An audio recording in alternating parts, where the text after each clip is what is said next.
Assalamualaikum warahmatullahi wabarakatuh.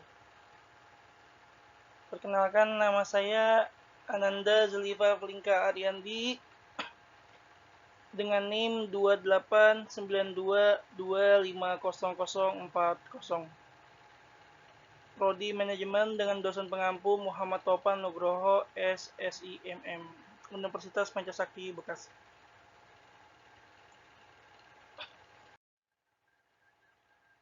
Di sini saya akan mempresentasikan tentang pajak.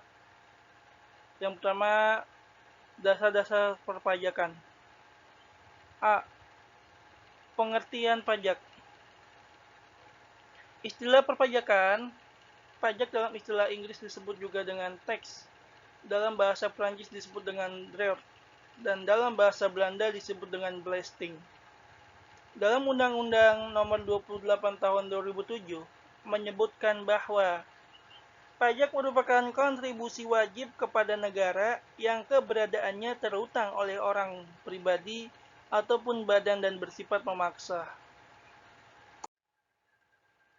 1. Menurut Profesor Dr. P.J.A. Andriani,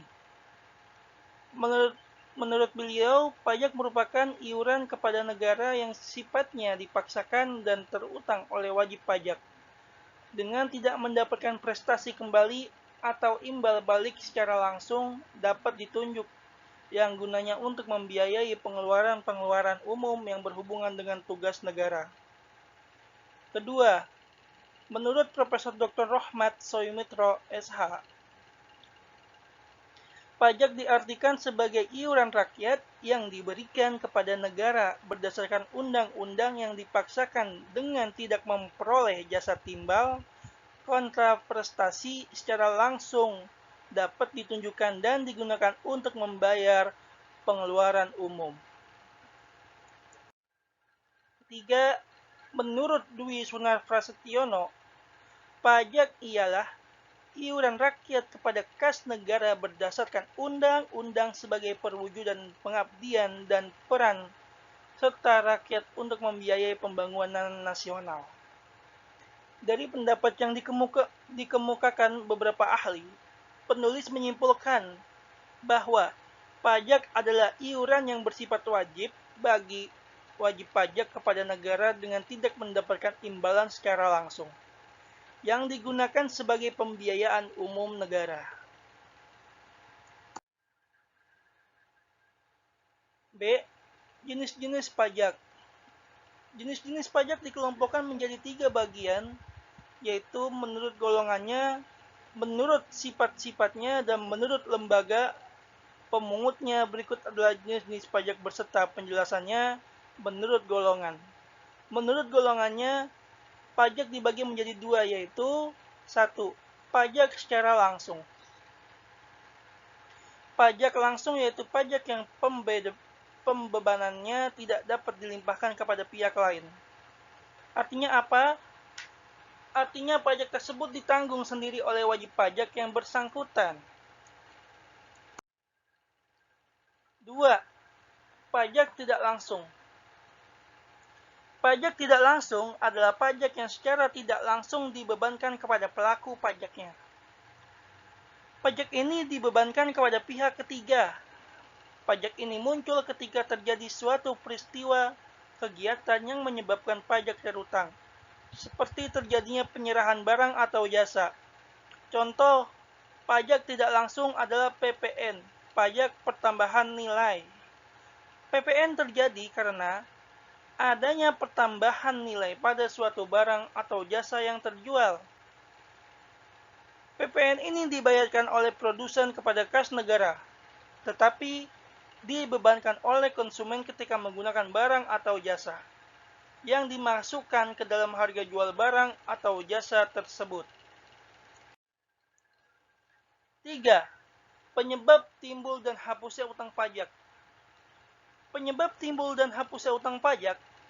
Pengertian utang pajak menurut pasal 1 angka 8 adalah pajak yang masih harus dibayar termasuk sanksi administrasi berupa bunga denda atau kenaikan yang tercantum dalam surat ketetapan pajak atau surat sejenisnya berdasarkan ketentuan peraturan perundang-undangan perpajakan. Timbulnya utang pajak mempunyai peranan yang sangat penting karena berkaitan dengan A. Pembayaran pajak, B. Memasukkan surat keberatan, C. Menentukan saat dimulai dan berakhir jangka waktu daluarsa, D. Menerbitkan surat ketetapan pajak kurang bayar, surat ketetapan pajak kurang bayar tambahan, dan lain-lain sebagainya. E. Menentukan besarnya denda maupun sanksi administrasi lainnya. Ada dua ajaran yang mengatur timbulnya utang pajak saat pengakuan adanya utang pajak, yaitu ajaran material dan ajaran formel. 1. Ajaran formel merupakan utang pajak yang timbul karena dikeluarkannya surat ketetapan pajak oleh fiskus. Untuk menentukan apakah seseorang dikenakan pajak atau tidak, berupa jumlah pajak yang harus dibayar, dan kapan jangka waktu pembayarannya dapat diketahui dalam surat ketetapan tersebut. Ajaran ini konsisten dengan penerapan Official Assessment System. Kedua, ajaran material merupakan utang pajak yang timbul karena diberlakukannya undang-undang perpajakan.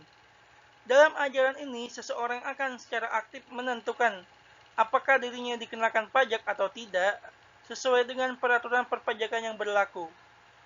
Ajaran ini konsisten dengan penerapan self-assessment system. Selanjutnya, hapusnya utang pajak dapat terjadi karena A. Pembayaran. Hutang pajak akan dihapus apabila wajib pajak telah membayar hutang pajaknya. Dalam pembayaran pajak harus dilakukan dalam bentuk penyetoran uang ke tempat-tempat yang telah ditunjuk oleh Menteri Keuangan dan bukan dalam bentuk barang. B. Kompensasi atau restitusi. Kompensasi terjadi apabila wajib pajak mempunyai tagihan berupa kelebihan pembayaran pajak. Jumlah kelebihan pembayaran pajak yang diterima wajib pajak sebelumnya harus dikompensasikan dengan pajak-pajak lainnya yang terhutang. Selanjutnya, apa itu pajak bumi dan bangunan? Apa itu pajak PBB? Pajak bumi dan bangunan sebenarnya adalah pungutan wajib atas kepemilikan tanah dan bangunan karena adanya keuntungan maupun kedudukan sosial ekonomi atas perorangan atau badan yang memiliki hak padanya ataupun mendapatkan manfaat dari tanah dan bangunan tersebut. Jenis pajak PBB ini lebih kepada objeknya, tanah dan bangunan, dan bukan kepada subjeknya si pemilik. Besarnya pajak ditentukan oleh jumlah objeknya, bukan subjeknya. Jadi, kamu yang memiliki tanah atau bangunan wajib membayar pajak ini, adapun tarif pajak bumi dan bangunan untuk objek pajak adalah sebesar 0,5%. Contoh-contoh objek bumi dan bangunan. Apa aja sih contoh-contohnya? Contoh-contohnya yaitu untuk objek pajak bumi, perkarangan rumah, tanah, persawahan, ladang, tambang, perkebunan. Sedangkan untuk objek pajak dalam bentuk bangunan, contohnya adalah jalan tol, bangunan usaha, rumah tinggal, kolam renang, pagar yang mewah, bangunan gedung yang bertingkat, mal atau kawasan perbelanjaan. Subjek pajak bumi dan bangunan. Subjek pajak bumi dan bangunan adalah pihak atau pelaku yang harus membayar pajak secara umum terbagi dua, yakni secara pribadi dan juga badan.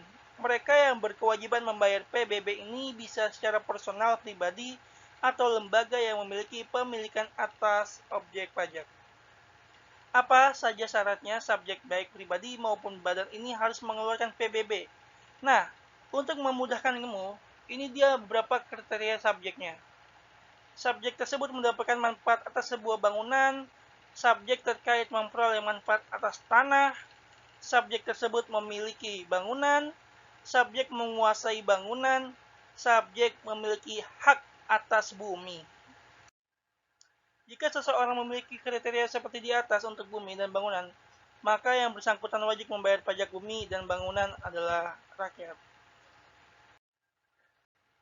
Terima kasih, cukup sekian presentasi dari saya, kurang dan lebihnya mohon maaf. Akhirul kalam, wabillahi taufiq wal hidayah. Wassalamualaikum warahmatullahi wabarakatuh.